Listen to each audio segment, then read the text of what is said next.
Assalamualaikum warahmatullahi wabarakatuh. Bertemu lagi dengan saya Yuli Supodo, masih dalam penganggaran perusahaan. Kali ini kita akan bahas tentang jenis anggaran, yaitu anggaran biaya overhead pabrik.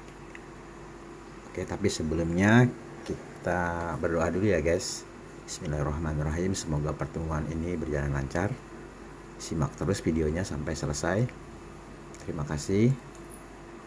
Baiklah, kita masuk ke pembahasan anggaran biaya overhead pabrik ya guys. Kita lihat dulu apa itu pengertiannya biaya overhead pabrik. Biaya overhead pabrik adalah menurut para ekonom, pengertian biaya overhead adalah biaya yang dikeluarkan perusahaan tetapi tidak berhubungan langsung dengan proses produksi ya di bisnis tersebut. Meski terlepas dari produksi, tapi biaya overhead pabrik itu sering disebut juga overhead cost ya, adalah menjamin lancarnya operasional secara keseluruhan. Karena kalau tidak ada overhead, tentu tidak bisa bekerja, tidak bisa menyelesaikan proyek pekerjaan tersebut. Misalnya ada penyusutan alat-alat yang dipakai itu penyusutannya harus dihitung sebagai overhead gitu ya. Atau ada biaya listrik yang langsung membantu di proyek itu juga overhead. Kalau tidak ada listrik, tidak akan nyala ya alat-alat kerjanya, karena saat ini kan banyak alat-alat yang digerakkan dengan listrik. Kemudian pemakaian, kalau untuk kendaraan berat misalnya ada seperti kren gitu, derek ya, pengangkut barang berat itu misalnya juga menggunakan solar, menggunakan alat-alat kerja lainnya seperti gerinda, itu juga menggunakan listrik ya, seperti mesin harus jalankan dengan listrik. Nah itu dihitung, itu adalah bagian dari biaya overhead pabrik. Oke, lanjut. Fungsi biaya overhead pabrik. Nah, seperti yang kita ketahui, perusahaan yang wajib mengontrol cash flow bisnisnya ya, selain demi mengantisipasi resiko kegiatan pengawasan, bisa menghindarkan bisnis dari kemunculnya oknum dengan kepentingan pribadi. Karena faktanya di lapangan itu biaya overhead adalah salah satu komponen biaya yang paling rawan mengalami pencucian uang. Nah, di sini nanti Pak Yuli jelaskan. Akan tetapi penyalahgunaan biaya overhead itu bisa dihindarkan dengan perhitungan akurat oleh pihak-pihak berwenang ya, seperti pengawasan dari divisi bidang keuangan, ada controlling ya, pengecekan ulang apa yang bisa dimasukkan ke dalam biaya overhead, mana yang tidak bisa, itu harus diteliti ulang lagi. Karena tadi faktanya banyak kepentingan pribadi ya. Kepentingan pribadi itu maksudnya pencucian uang. Misalnya diadakanlah biaya ini dimasukkan ke biaya overhead, padahal itu tidak ada hubungannya dengan proyek tersebut. Jadi untuk kepentingan pribadi aja. Nah, untuk mengantisipasi itu perlu adanya pengawasan, pengecekan, dan evaluasi lagi, diteliti lagi benar tidak ini masuk dalam biaya overhead. Seperti itu ya guys. Kemudian yang kedua itu dasar estimasi anggaran tiap divisi. Nah, di sini setiap divisi itu punya cara menghitung biaya overhead berbeda-beda ya. Salah satu metode perhitungan paling mainstream atau yang paling sering digunakan untuk overhead cost adalah dibagi berdasarkan kebutuhan tiap divisi. Adanya penghitungan biaya overhead per divisi ini akan memudahkan bagian keuangan menganalisa, mengoreksi, dan menyusun ulang proposal anggaran dengan mempertimbangkan kebutuhan perusahaan.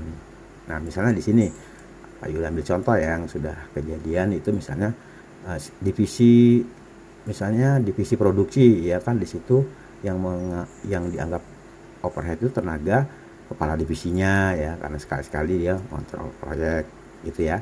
Kemudian kepala bidangnya, di bawah divisi ada kepala bidang, di bawah kepala bidang ada sub bidang kasub ya, kepala sub bidang, kemudian di bawah kasub bidang ada supervisor, atau di bawahnya supervisor ada pengawas. Nah, misalnya di dalam perhitungan gerak dan waktu itu jumlah biaya gajinya per bulan ya, itu masing-masing seperti ini ya guys.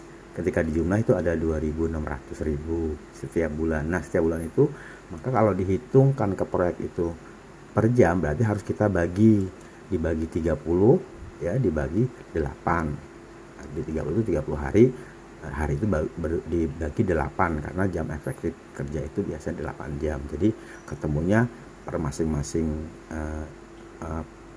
jam ya, masing-masing bidang ini itu ketemunya per jam sekian ya, sehingga ketemunya overhead itu per jam adalah 10.083 ya, 10.833 rupiah. Nah begitu juga di bagian pemeliharaan sarpas kan, tentunya di sarpas itu pemeliharaan sarana dan fasilitas itu dia mempunyai kepala divisi juga, kemudian punya kepala bidang, kepala sub bidang, demikian gajinya terlihat di tabel ya. Kemudian sama seperti di bidang produksi, seluruh komponen gaji ini dibagi per 30 dibagi 8 sehingga menghasilkan jumlah per jam. Nah, ketika di total per jamnya adalah 9.700. Nah, ini akan dibebankan menjadi biaya overhead ini per jamnya. Nah, tergantung penempatan kerja, penempatan orang itu terhadap proyek itu ya. Itu. Nah, kemudian ditambah oleh penyusutan aktivitas tetap. Mau tidak mau pekerjaan itu harus menggunakan gedung kan tiap bulan disusutkan, pastilah ya. Gedung ada penyusutannya. Kemudian kendaraan ya, ketika digunakan untuk operasional membantu menyelesaikan pekerjaan itu, menggunakan kendaraan juga harus dihitung karena tiap bulan itu aktivitas tetap ini disusutkan.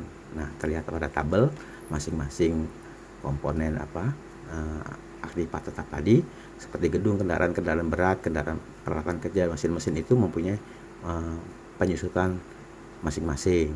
Nah, ketika di total per bulannya sekian ya. Nah, untuk mendapatkan nilai per jamnya maka dibagi 30 dibagi 8 lah ketemunya ini ya, tiap masing-masing aktivitas tetap tadi. Nah, ketika di total adalah jumlah anggaran tadi produksi ya, yang overheadnya bukan tenaga kerja langsung, tapi yang overheadnya yang sekali melihat, mengawasi dan mengkontrol bagian pejabatnya, kemudian ditambah oleh pejabat-pejabat di sarpas, kemudian ditambah oleh aktivitas tetap per jamnya, maka ketemu totalnya adalah sekian ya, sesuai tabel ya. Ketika dijumlah semuanya ini ya, produksi, sarpas dan menyusulan aktivitas tetap, depresiasi aktivitas tetap itu jumlahnya 31.458 rupiah per jam ya, per jam itu. Seperti itu pengertiannya sih. Nanti baru ini adalah membebani overhead pabrik. Nah, nanti dibagi berapa produksinya ya guys, seperti itu. Oke, sekarang mengurangi biaya overhead yang tidak diperlukan.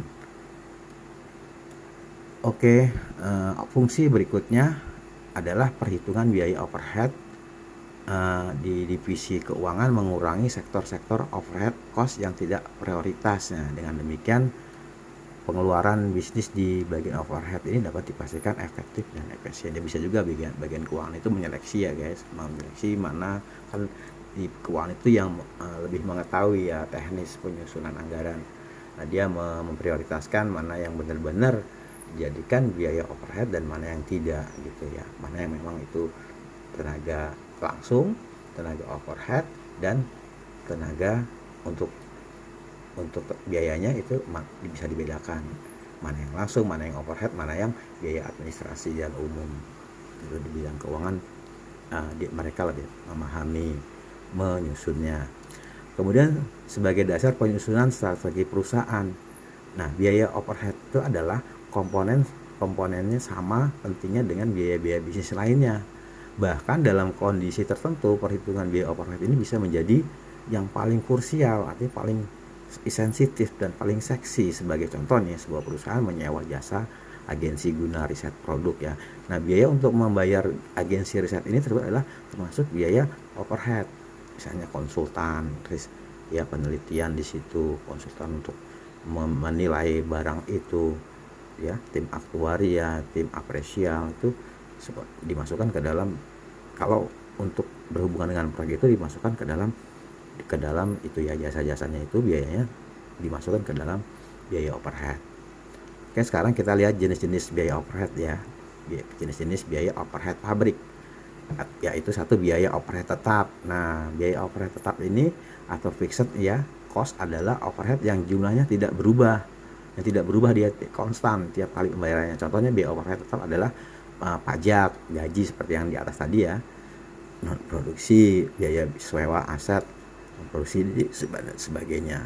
Tadi sudah di atas sudah di ini adalah tetap nih ya. Kalau sudah di bab gaji kan dia nyangkut di gaji, jadinya ini yang diperhitungkan tetap tidak berubah, konstan, kecuali ada penambahan gajinya itu bisa berubah, tapi selama belum ada penambahan tetap itu. Nah, kedua adalah biaya overhead variabel. Nah, variabel itu biaya tetap variabel itu jenis cost ini adalah overhead dengan jumlah berubah-ubah ya. Variabel namanya berubah-ubah ya, menyesuaikan intensitas aktivitas perusahaan itu. Nah, ciri utama dari variabel cost yang berubah-ubah ini adalah bisa menyesuaikan pengeluarannya dengan strategi yang sedang berjalan. Nah, contoh biaya overhead variabel misal yang berubah-ubah ini ya, misalnya biaya periklanan, bonus, komisi ya, pembayaran sewa agensi dan alat tulis untuk kantor, misalnya tinta, fotokopi yang berhubungan tapi yang bukan di administrasi dan umum ya, yang ada di ruangan di ruang apa, di tempat pekerjaan itu berlangsung. Ini yang bisa dikategorikan sebagai biaya overhead variabel. Nah, kemudian contoh-contoh biaya overhead pabrik itu misalnya sebagai berikut. Tagihan listrik, air dan telepon. Nah, tagihan seperti listrik, air dan telepon termasuk dalam contoh biaya variabel pabrik. Tapi bisakah Anda menebak apa jenisnya? Ya, betul, tagihan listrik, air dan telepon termasuk dalam variable cost ya. Variable cost dia berubah sesuai kebutuhan produksinya. Nah, tentunya ini adalah biaya listrik, telepon dan air yang ada di dalam tanda petik di tempat kerja untuk mendukung penyelesaian proyek tadi, bukan di bagian administrasi dan umum ya. Nah, tadi ya kan mesin gerinda butuh listrik ya kan, buat mandi cuci kaki di tempat itu, mencuci barang pekerjaan misalnya mendinginkan atau untuk pembilasan atau untuk mencuci, itu air yang ada di situ. Kemudian telepon biaya telepon yang ada di tempat kerja itu, di tempat produksi itu berlangsung untuk melancarkan produksi, membantu penyelesaian pekerjaan itu ya. Kalau yang di kantor gitu, yang di keuangan, akuntansi itu nggak termasuk ya, listrik, air dan telepon itu nggak termasuk overhead. Itu adalah bagian biaya administrasi dan umum di bidang-bidang itu. Ini yang ada yang khusus mendukung terselesaikannya produksi yang sedang dikerjakan. Nah, kemudian ada biaya asuransi. Nah, asuransi contohnya biaya overhead pabrik berikutnya adalah biaya asuransi, baik itu asuransi pegawai seperti BPJS atau asuransi aset perusahaan. Biaya asuransi termasuk dalamnya overhead tetap karena jumlahnya biasanya tidak berubah-ubah. Ini yang ada yang menyangkut di slip gajinya tadi ya guys, pengawal kepala divisi, kepala bagian, kepala sub bidang, kemudian profesor ya, bukan stafnya ya. Kalau stafnya itu termasuk pegawai langsung ya, karena bekerja langsung. Nah, itu seperti itu. Kemudian perlengkapan kantor. Nah, contoh selanjutnya adalah biaya overhead adalah perlengkapan kantor, meliputi ATK, mesin fotokopi, printer ya, ruangan, berbagai pernik lainnya. Perlengkapan kantor digolongkan sebagai overhead cost karena tidak berhubungan langsung dengan produksi seperti yang dijelaskan dalam pengertian ya overhead di awal tadi. Baik, ini bisa jangan salah pengertian ya. Perlengkapan kantor ini perlengkapan yang ada untuk mendukung terselesainya proyek itu. Kalau di luar itu berarti dia masuk ke dalam biaya administrasi dan umum. Itu nanti ada posnya lagi. Ini adalah yang membantu penyelesaian yang proyek langsung, proyek yang sedang dikerjakan ya, untuk mendukung penyelesaian proyek. Nah, ini biaya pemasaran, ini juga masih itu ya, masih bisa dibedakan ya, biaya pemasaran yang memang masuk pemasaran murni dan memang yang berkaitan langsung dengan produksi yang sedang dikerjakan. Komisi dan bonus juga masuk ya. Poin kelima adalah komisi dan bonus, artinya segala biaya yang menyangkut membantu penyelesaian proyek yang sedang berjalan ini masuk ke overhead. Kemudian ada biaya khusus ya, biaya kegiatan khusus ya. Setiap perusahaan pasti punya kegiatan-kegiatan di luar operasional sehari ya. Ini sebenarnya masuk ke dalam biaya administrasi dan umum. Nah, ini kalau depresiasi peralatan aktivitas tetap, ini seperti yang tadi dicontohkan, ini adalah yang membantu penyelesaian proyek yang sedang berjalan karena menggunakan alat kerja. Nah, alat kerja itu juga kan setiap bulannya disusutkan ya kan. Nah, dari jumlah penyusutan itu kemudian dibagi ke dalam jam efektif ya, sampai ketemu per jamnya ya, seperti itu yang sudah dicontohkan di atas. Kemudian bagaimana memisahkan biaya overhead tiap divisi? Nah, cara menghitung biaya overhead pabrik yang pertama adalah dengan memisahkan anggaran per divisi seperti tadi ya. Untuk menerapkan cara ini, Anda hanya perlu mengumpulkan proyeksi biaya-biaya tetap di tiap divisi dan menganalisanya ya, menganalisa penjualannya overhead mereka satu persatu. Tadi sudah Pak Yudi contohkan tadi ya, satu persatu nih ya, kepala yang ada di situ ada di bidang divisi produksi, divisi Sarpas, itu Pak Yudi sebutkan satu persatu, kepala divisinya, kepala bidang, kepala ini mempunyai pendapatan sekian, kemudian dari pendapatan seluruh jumlah pendapatan itu dibagi sebulan karena dia terimanya per bulan, kemudian dari per bulan dibagi jam efektifnya 8 jam sehari. Nah, ketemunya adalah tarif per jam. Seperti itu. Kemudian membuat estimasi biaya overhead secara keseluruhan. Nah, cara menghitung biaya overhead pabrik yang berikutnya adalah dengan mengumpulkan semua variabel ya, komponen overhead cost di perusahaan dan melakukan analisa budget dalam sekali baca. Nah, dalam hal ini wewenang penentuan biaya overhead adalah mutlak di tangan pemilik atau divisi keuangan. Kembali lagi ke divisi keuangan yang akan menyusun anggarannya ya kan, berdasarkan keseluruhan overhead pabrik yang dikumpulkan.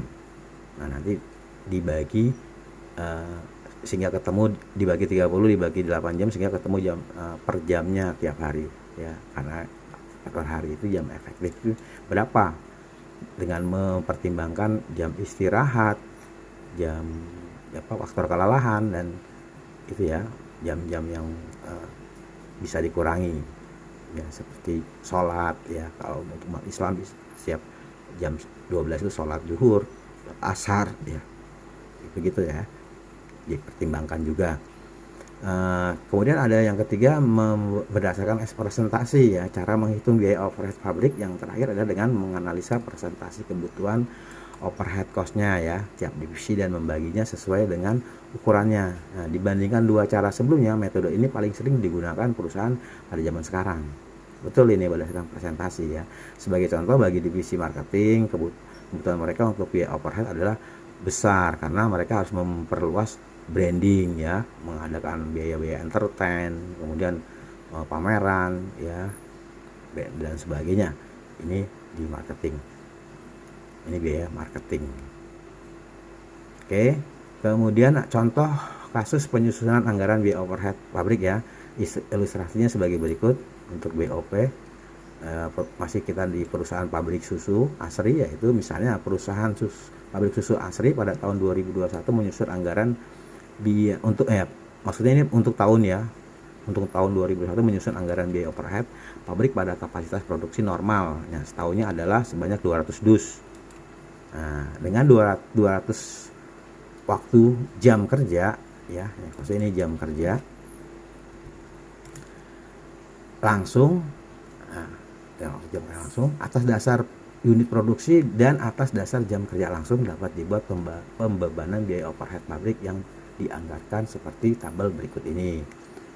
Ini ya, ada tabel anggaran biaya overhead pabrik perusahaan susu Asri, anggaran biaya overhead pabrik. Nah, per Januari sampai dengan 31 Desember 2021. Ini berarti nanti kita bagi per triwulan ya. Berarti kita bagi triwulan nih, nanti kan sesuai formatnya di laporan laba rugi itu per triwulan penganggarannya. Oke. Apa aja? Sekarang kita ketahui dulu kapasitas produksinya sama dengan 200 unit. Kapasitas jam kerja langsung, kapasitas produksi jam standar kerja ya 200 dus kali 1 jam sama dengan 200. Oke. Sekarang kita lihat dulu unsur biaya overheadnya itu apa aja ya. Bahan pembantu ini tetapnya nggak ada karena dia menyesuaikan menjadi variabel karena menyesuaikan dengan jumlah produksi ya. Jadi dia bahan pembantu ini tidak tetap. Pemilik pabrik juga tidak tetap, kalau ada aja. Nah di pembantu ini di variabelnya terlihat 400.000, kemudian totalnya 400 ya, karena ini tetap dan tetapnya nggak ada, jadi dijumlahkan cuma 400. Kemudian perdusnya nggak ada dong karena tidak ada tetapnya ya, ini ya. Kalau per jamnya belum ketahuan ya. Nah, perdusnya itu 2000 tuh dari mana ya? 2000 itu dari ini ya, 400.000 dibagi 200 tadi ya, 200 unit produksinya. Jadi ketemunya perdus adalah 2000 ya. Nah, per jamnya kita masukkan 2000. Kemudian pemilik pabrik ya, tetapnya tuh nggak ada ya, karena dia nggak ada, kalau nggak ada kerjaan ya. Nah, variabelnya ada 100.000, totalnya 100.000. Di perdusnya kosong, untuk perdusnya karena tidak ada tetap ya, untuk BOP tetapnya nggak ada karena kosong.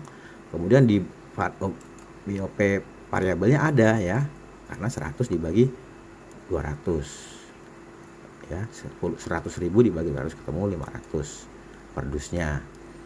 Nah, semua seperti itu ya guys. Tinggal ini ditambah, kalau jika ada tetapnya ditambah variabel maka jumlahnya 700 seperti ini ya. Nah, perdusnya 500 ya, biar tetapnya 500 ya, karena ini 100.000 dibagi 200 500, kemudian 600 dibagi ini untuk perdusnya dibagi 200 3.000, sehingga jumlahnya di total 3.500.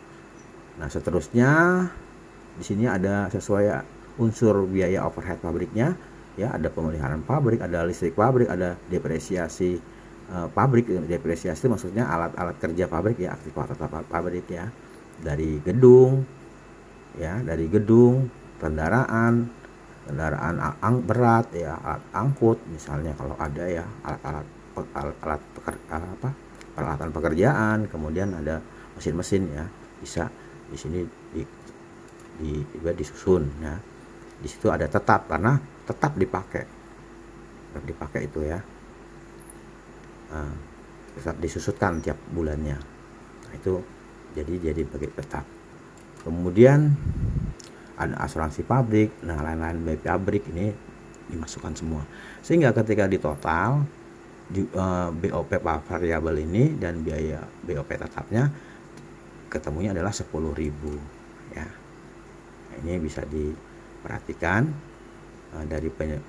dari komponen overhead ini yang tetap dan variabel, kemudian biaya tetapnya untuk per dus dan per jam, kemudian ini dijumlahkan ya, dan jumlahkan ini seluruhnya per jamnya itu ketemu sini. Nah ya, sudah kelihatan ya, sudah nampak, bisa nanti diterapkan di dalam perhitungan anggarannya, penyusunannya, karena sudah ketahuan per jamnya ya, pernya kan nanti tinggal kali-kali aja berapa yang diperlukan.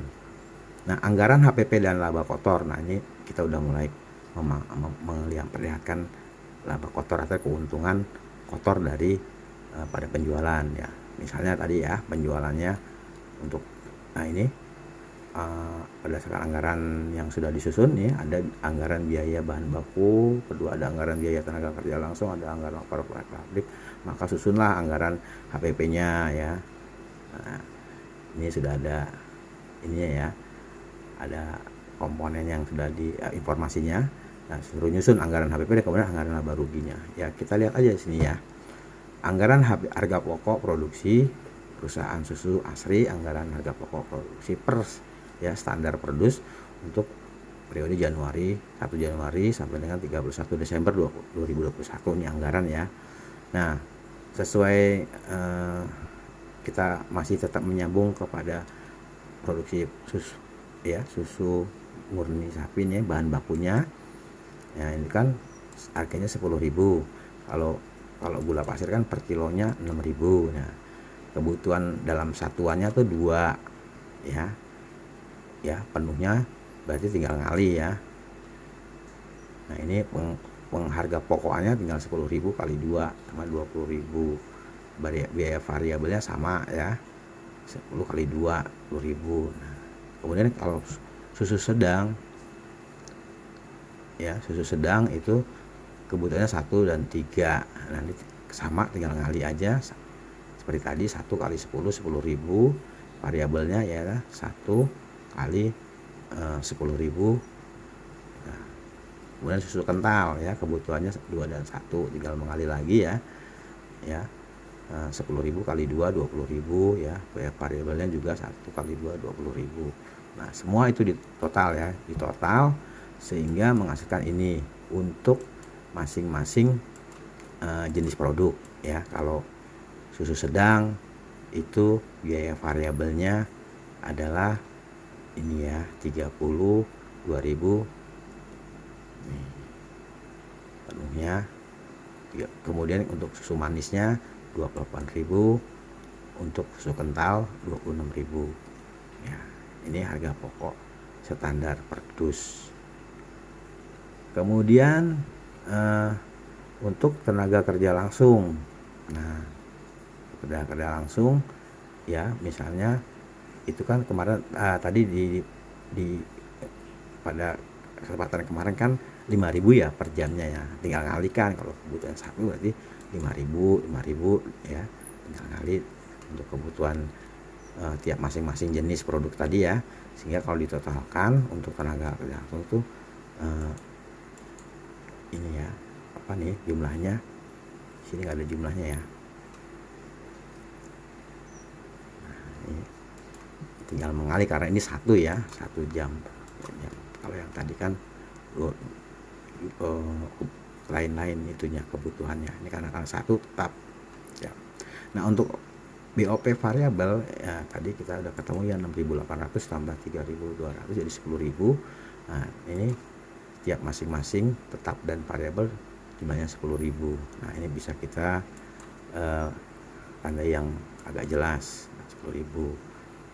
Harga pokoknya ketika ditotal setelah dikalikan semua, maka jumlahnya adalah untuk penghargaan pokoknya adalah untuk penuh yaitu 47.000, untuk variabel 43.800.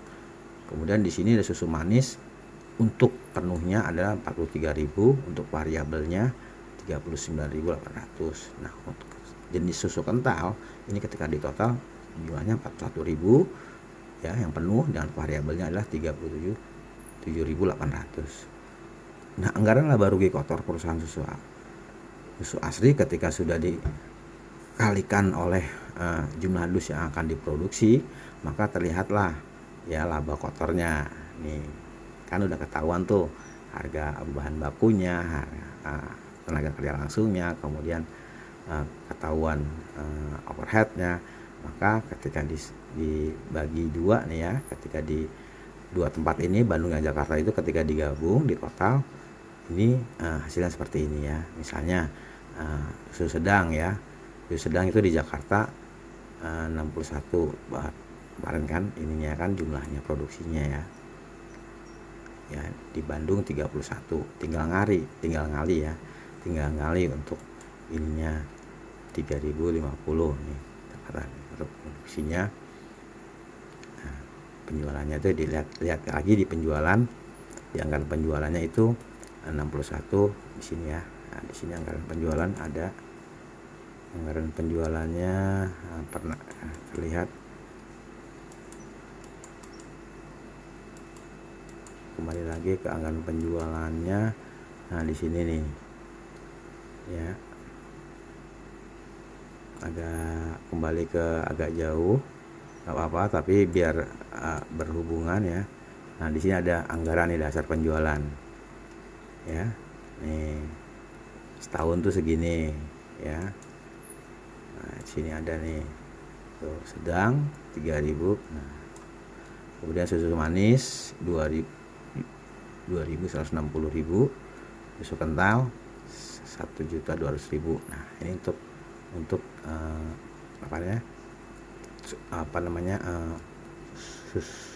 menyusun anggaran.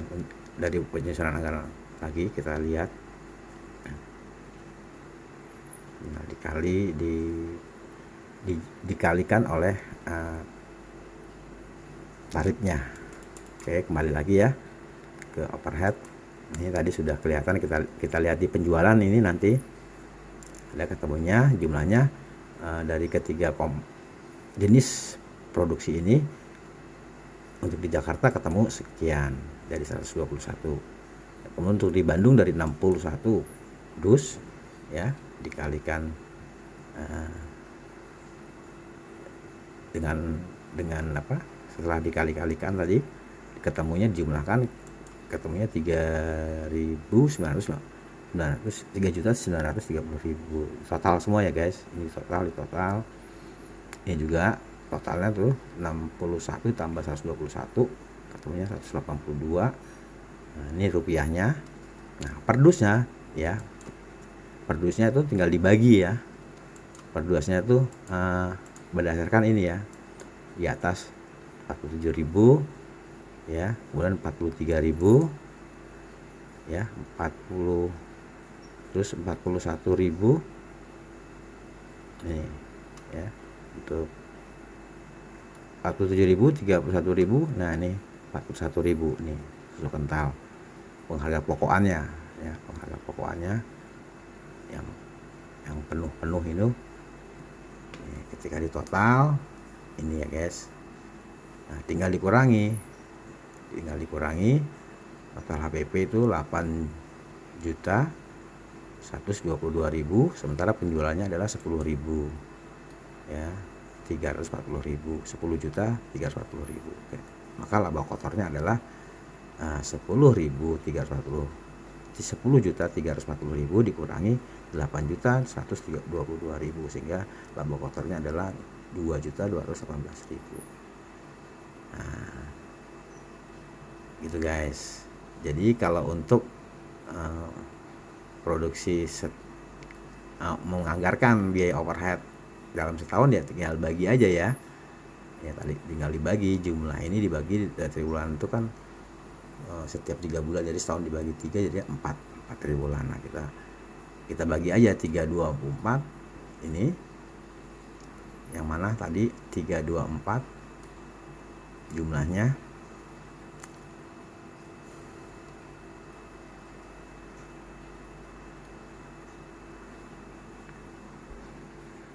biaya overhead 324 ini ya.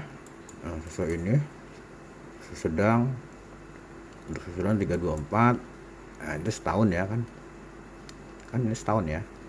Kemudian susu manis ini, nah, kemudian susu kental ini, nah, tinggal dibagi, bagi 4. Nah, jadi ketemunya masing-masing sekian. Nah, ini dibuat untuk penganggaran di overheadnya ya. Saya kira itu guys, kita sudah menjajal, sudah mempelajari cara menghitung overhead, dasarnya apa, kemudian menemukan tarif per jamnya, tinggal dikalikan oleh kebutuhan produksinya ya, sehingga sudah ketemu item produksi jam kerja per unitnya, maka sudah bisa tinggal dikalikan lagi dengan kebutuhan dari tarif jam itu per jam tinggal dikalikan kali jumlah produksi yang diproduksi yang bisa diselesaikan dalam 1 jam ya, gitu ya guys. Semoga latihan ini atau bahasan ini dapat membantu ya, membuat anggaran overhead ya. Terima kasih atas perhatiannya. Saya akhiri, billahi taufiq wal hidayah. Wassalamualaikum warahmatullahi wabarakatuh. Salam. Karena ini juga nanti akan masuk ke format laba rugi di sini ya. Nah, biaya ini akan masuk ke format ini ya guys. Ini kita udah ketemu nanti overheadnya ya. Nih tadi seperti terlihat, biaya bahan bakunya juga sudah, tenaga kerja langsung kontraktor kebetulan nggak ada, biaya lain-lainnya kita nggak hitung. Nah nanti ini terakhir kita bahas tentang biaya administrasi dan umum. Nah ini udah ada, berarti ini sumbernya dari penyusunan biaya ini ya, biaya administrasi dan umum. Nah, nanti kita bahas berikutnya. Terima kasih. Mohon maaf, billahi taufiq wal hidayah. Assalamualaikum warahmatullahi wabarakatuh.